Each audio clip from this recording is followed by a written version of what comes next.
Hey, what's up, guys? This is Stephen Peake. I went on a road trip with Jack Pilgrim to see Kentucky play Georgia, but on our way there, we stopped by Atlanta to see Rob Dillingham play at Overtime Elite. I've kind of had trouble explaining what Overtime Elite is to people, so I went over to ChatGPT, and it said Overtime Elite's unique academic and basketball focus provides talented high school players with a comprehensive education and specialized training to prepare them for a career in professional basketball, and that pretty much sums it up. And this place is incredible.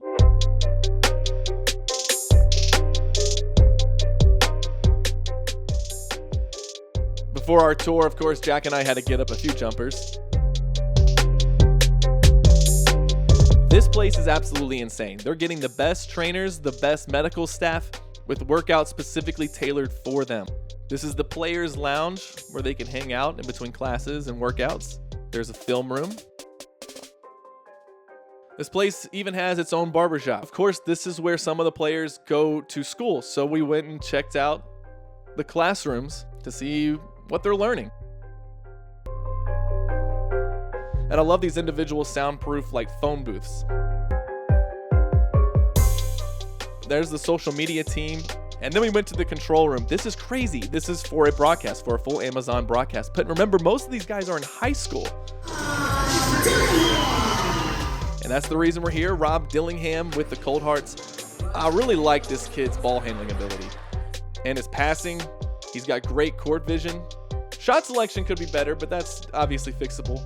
Able to split the double team there, a little finger roll. But just the way he sees the court and gets his teammates open, he's going to be fun to watch.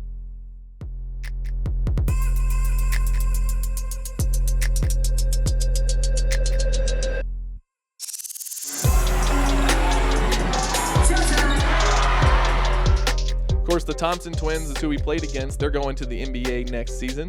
This was actually a pretty good game. The Cold Hearts were down big early, came all the way back, cut it to 3 in the closing seconds.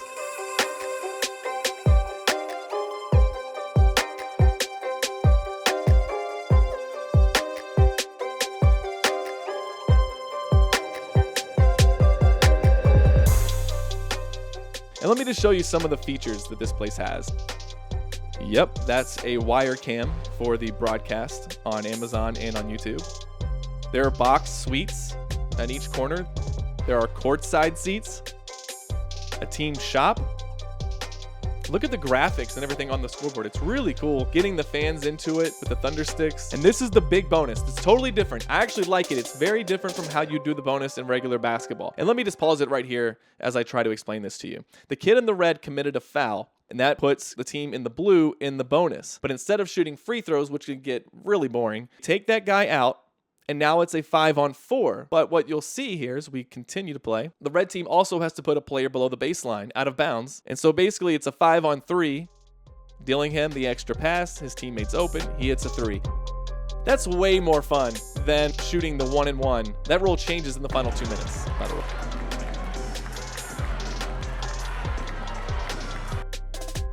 And that was it for Overtime Elite. But we had to get back on the road the next morning to get to Athens, my first time at Stegman Coliseum. We did not think when we were entering the building that day we would be going home with an L. Here's Onyenso warming up so he could play his 0 minutes, and he didn't really miss a shot even during warm-ups.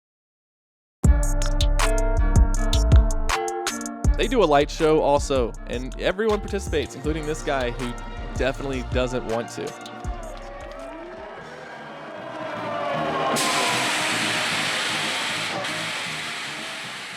And maybe it's just me, but I always am fascinated by how teams do their starting lineup introductions.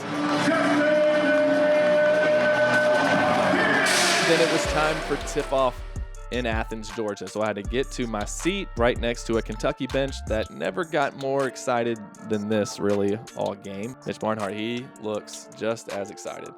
Kentucky would take the loss. And it's hard to believe that when you got Shibwe taking fall-away threes with 1 second on the shot clock. That's what you want. That's what you're going for. And Georgia, they're not great, but they hit some shots that Kentucky didn't, and the Bulldogs went home with the W.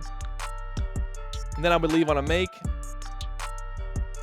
Jack would one-up me, and then we would head back 7.5 hours to Louisville.